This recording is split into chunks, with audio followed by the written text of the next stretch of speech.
Welcome back, lost travelers. It seems you found your way back to me once again. I am Dr. Whisper, and it looks like your next appointment has just begun. So, pour yourself something strong, grab a snack and settle down by the fire. You're going to need your strength where we're going. They walk on two legs. They stand 7 to 9 feet tall.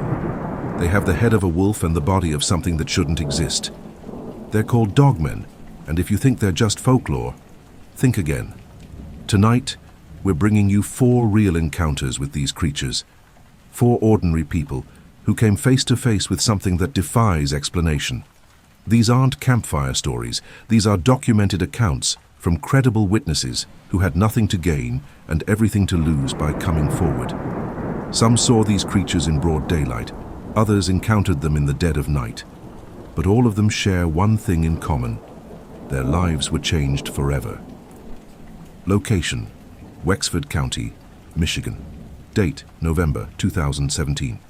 Witness: Robert Fortney, age 52, experienced hunter. Robert Fortney had been hunting in the forests of northern Michigan for over 30 years. He knew these woods intimately, every trail, every clearing, every sound.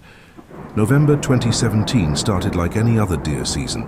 Robert was in his tree stand 2 hours before dawn, waiting for first light.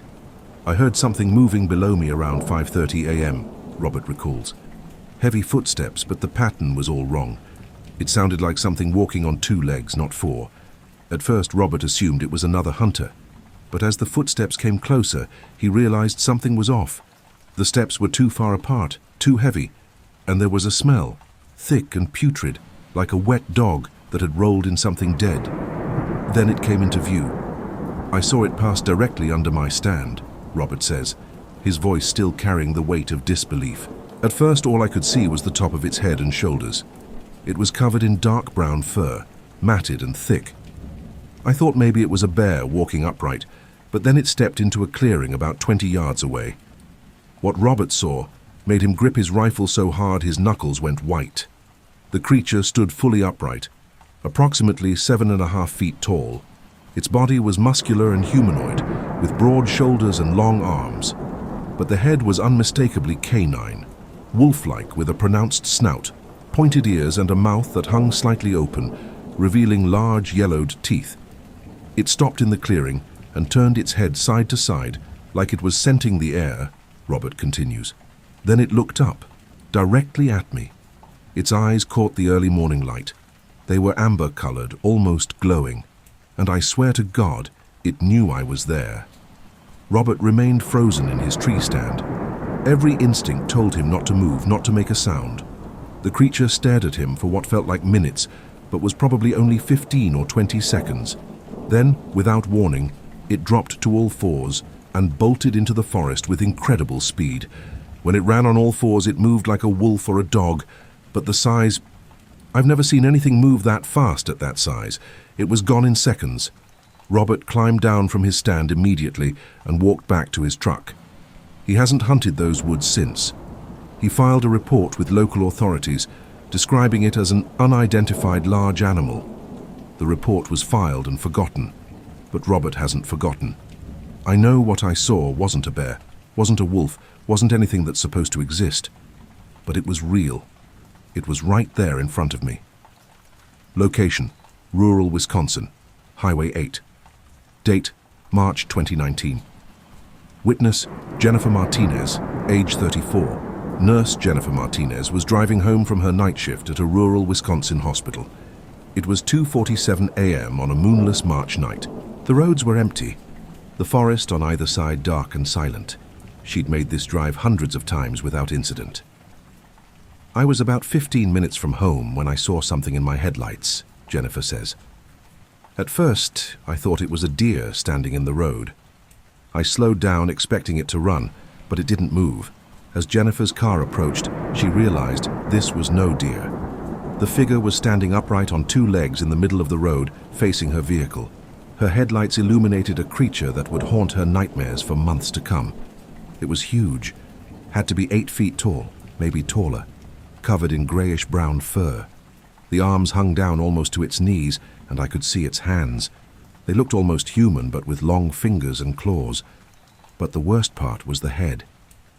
Jennifer describes a wolf-like head with a long snout, visible teeth, and ears that stood straight up.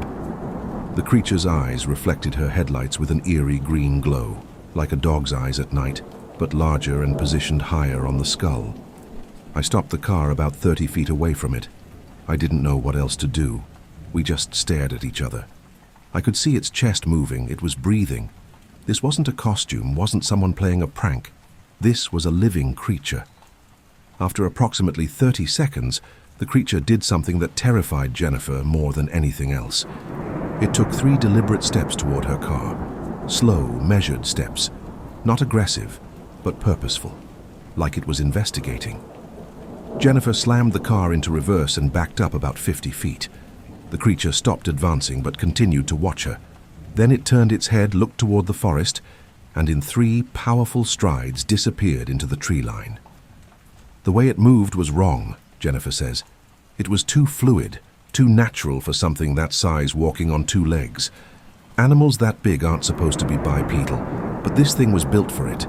Jennifer called 911 from her car. The dispatcher was polite but clearly skeptical. A patrol car was sent to investigate but found nothing. Jennifer provided her account, which was filed as a wildlife sighting. "I don't care if people believe me or not," Jennifer states firmly. "I know what I saw, and I take a different route home now." Location: Monongahela National Forest, West Virginia. Date: July 2020. Witnesses: the Patterson family. The Patterson family, Mark, Sarah, and their 2 teenage sons, Dylan and Connor, were on a camping trip in West Virginia's Monongahela National Forest. It was their annual summer tradition. They'd set up camp near a remote trail, away from the main campgrounds, seeking solitude and a genuine wilderness experience. They got more than they bargained for. The first night was completely normal, Mark Patterson recalls. "We cooked dinner, told stories around the fire, went to bed around 11. But around 2 a.m. we all woke up to this sound. Sarah Patterson describes the sound as a howl unlike anything we'd ever heard. It started low and guttural, then rose to this high-pitched wail. It wasn't a coyote or a wolf. It was too big, too powerful, and it was close. The family huddled in their tent, listening. The howl came again, this time from a different direction. Then another howl answered it. There were at least 2 of these creatures circling their campsite. We heard them walking around the tent," Dylan, now 17, remembers. "Heavy footsteps, 2 legs, not 4. We could hear branches snapping, but the footsteps didn't sound like a bear. They were too rhythmic, too steady." Then came the smell. All 4 family members describe it identically, an overwhelming stench of wet dog, musk and decay that seemed to seep into the tent. "Something scratched the outside of our tent," Connor, age 15, says quietly. 3 long scratches from top to bottom. We could hear the claws against the fabric. My dad had a knife, and we all just froze, waiting. But the attack never came. Instead, after approximately 20 minutes of circling, the sounds retreated into the forest. The howls continued in the distance, moving away from the campsite. At first light, the family packed up immediately. They examined their tent and found 3 distinct claw marks torn through the outer layer, too high to be from a dog or coyote, too precise to be from a bear. "We also found prints," Mark says. "Canine-shaped, but enormous. At least 6 inches across and 14 inches long. And they were in a walking pattern, left, right, bipedal. Whatever made those prints was walking on its hind legs." The family reported the incident to park rangers, who suggested it was likely a bear, but Mark disputes this. "I've encountered bears. This wasn't a bear. The prints were wrong, the sounds were wrong, everything was wrong. We saw the scratches. We heard it walking on 2 legs. The Patterson family hasn't camped in Monongahela National Forest since. We still camp," Sarah says, "but only in established campgrounds now. Never isolated, never remote, not after that night." Location: rural Kentucky, Appalachian region. Date: September 2021. Witness: Thomas Whitfield, age 61, retired construction worker. Thomas Whitfield lives on 15 acres of forested land in rural Kentucky. His nearest neighbor is half a mile away. He's lived there for 23 years and has seen his share of wildlife: deer, coyotes, black bears, even the occasional mountain lion. But nothing prepared him for September 2021. I let my dogs out around 10 p.m. like I always do, Thomas explains. I have 2 German shepherds, both trained, both fearless. But that night they ran to the edge of the porch, stopped dead and started whimpering. I'd never seen them act like that. Thomas stepped onto his porch with a flashlight. His property backs up to dense forest, and his light only penetrated about 40 feet into the tree line. But that was enough. There was something standing at the edge of my property, just inside the trees, standing upright. At first I thought it was a person, maybe a trespasser. I yelled out, told them to identify themselves. The figure didn't respond. Instead it stepped forward, into better view. Thomas's flashlight revealed a creature that made his blood run cold. It had to be 9 feet tall. Covered in black fur, so dark it almost disappeared into the night. But I could see the shape.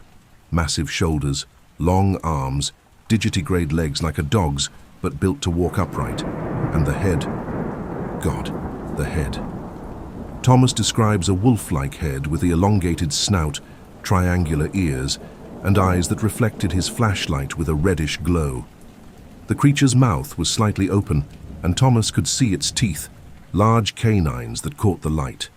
My dogs were still whimpering behind me. They wouldn't leave the porch. And these are dogs that have chased bears off my property. But this thing, they wanted nothing to do with it. Thomas grabbed his shotgun from inside the house. When he returned to the porch, the creature was still there, watching him. Thomas fired a warning shot into the air. The blast echoed through the hills. The creature's reaction was instant. It released a howl that Thomas describes as bone-chilling, like a wolf, but deeper, more resonant. It shook my chest. Then it turned and ran, not on all fours, but upright, on 2 legs, moving through the forest with shocking speed and agility. I watched it go. Even running upright, it was faster than any human could ever be. It dodged trees, leaped over obstacles, moved like it was built to run that way. Thomas called the sheriff's department. A deputy came out, took his statement, and walked the property line with a spotlight. They found disturbed earth and possible prints, but nothing conclusive in the darkness. The next morning I went out there with my neighbor, Thomas says. We found prints, big canine prints, but they were in a walking pattern, 2 legs. Whatever that thing was, it walked upright naturally, like that was how it was meant to move. Thomas installed motion sensor lights around his property after that night. He sees deer and other animals regularly on his security cameras, but he's never seen the creature again. I hope I never do, he says, but I sleep with my shotgun now. And my dogs won't go near that tree line after dark anymore. They know something's out there. 4 encounters, 4 credible witnesses, 4 accounts of a creature that science says doesn't exist. These people aren't cryptozoologists or conspiracy theorists. They're a hunter, a nurse, a family, and a homeowner. Ordinary people who experienced something extraordinary. The Dogman phenomenon spans decades and crosses state lines. Reports come from Michigan to Wisconsin, from Kentucky to West Virginia, from Texas to Montana. Indigenous peoples have stories of similar creatures going back centuries. Are these misidentifications? Mass hysteria? Elaborate hoaxes? Or is something actually out there in the forests, something that walks the line between wolf and man, between known and unknown? These 4 witnesses believe they know the answer. They saw it with their own eyes, and none of them will ever forget it. The question isn't whether they believe, the question is, do you?